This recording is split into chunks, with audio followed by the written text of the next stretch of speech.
Touch and Go, the little card that lets you whiz past the long queue at highway tolls, saves you time from hunting for an autopay machine in a creepy car park. Oh, and now it lets you pay for your drinks at the vending machine. It's super easy to use, convenient, and more expensive, for parking at least. Transport cards are quite common in most developed cities. Bangkok BTS has the Rabbit card, Hong Kong MTR has the Octopus card, and London has the famous Oyster card. What should we be called then? Coconut card? It's there, but you're not quite sure if it's doing you more good than harm. Anyway, transport cards abroad are cheaper to use compared with paying cash. But for us in Malaysia, there is a 10% surcharge when you use Touch and Go in car parks. According to the company's spokesperson, the 10% or 20-cent surcharge is a standard amount charged by mutual agreement between Touch and Go, the parking operator, and the building owner. This brings the questions. There's no need to print any receipts or tickets, and you don't really need any manpower. Technically, it's digital payment. And isn't Bank Negara pushing for cashless transaction? In that case, why are we getting punished for adopting a nationwide policy? Are we getting ripped off here? According to its FAQ in the website, we are paying for the extra convenience. We save time, it's hassle-free, it's safe, and it's efficient.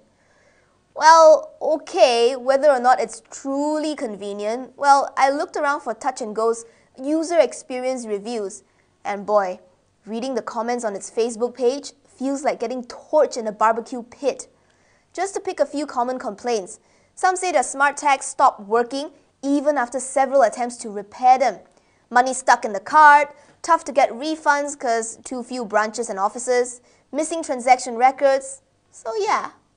Convenience? Thanks for the memories, it was fun while it lasted. And we're not even done yet. Recently, the company posted this on Facebook, saying the money we put in still belongs to us at the end of the day.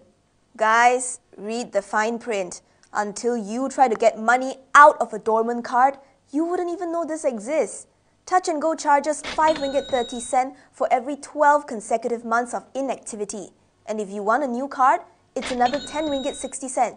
The money stuck inside the card will only be refunded through a bank account within 30 days. And if Touch and Go were as efficient with refunds as they claim to be, you wouldn't see a scene resembling this on the company's communication channels. Through your courage to the sticking place. We're counting on your star to lead the way. Through a mist to a wood where within a haunted castle. Heaps of people waited past 30 days and still no refund. It's so easy to put money in, reload everywhere, but apparently taking it out is a pain in the ass. User experience aside, Malaysian Muslim Consumers Association brought up an obvious fact, something we don't really think about on a small scale.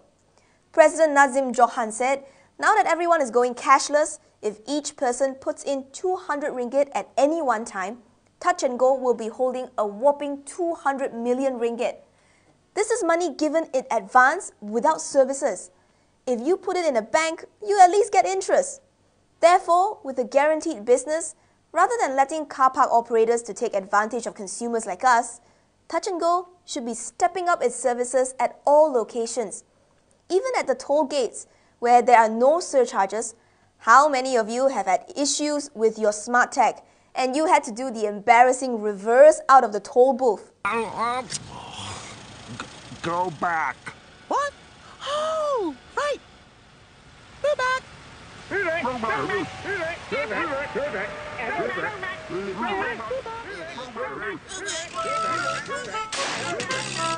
It's bad enough that we have to pay toll fees to be on a congested highway, and now you want to make it more difficult to make payment?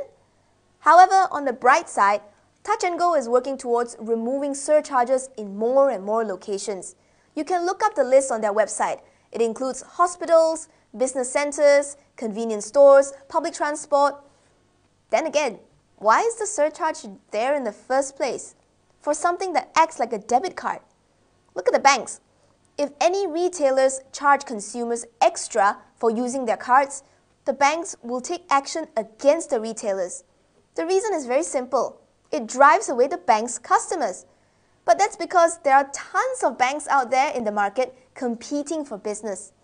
For Touch and Go, It's a monopoly. Other countries like Taiwan and Hong Kong markets too are run by monopolies, but they at least give you hassle-free services. Just saying.